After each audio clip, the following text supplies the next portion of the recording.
Hello. কি হচ্ছে তোমার? এখনো ঘুমাচ্ছ তুমি? তোমার 9টা বাজে আসার কথা। এখন কয়টা বাজে? আমি কতক্ষণ ধরে বসে আছি এখানে? বসে থাকতে থাকতে টায়ার্ড হয়ে গেছি আমি। কই তুমি?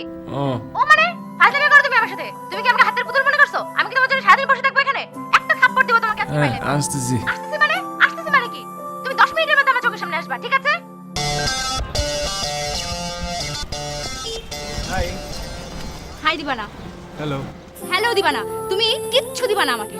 আমি তোমাকে শুধু আজকে এখানে একটা ঘোষণা দিতে আসছি। ঘোষণাটা হচ্ছে তোমার সাথে আজকের পর থেকে, সরি গতকালের পর থেকে কোনো সম্পর্ক নাই। তোমার সাথে কোনো প্রাণীর পক্ষে সম্পর্ক রাখা সম্ভব না। তোমার সাথে শুধু কার সম্পর্ক রাখা সম্ভব জানো? টিকটিকি। কারণ টিকটিকি সারাদিন দেয়ালের সাথে আঠার মতো লেগে থাকে, আর তুমি বিছানার সাথে আঠার মতো লেগে থাকো।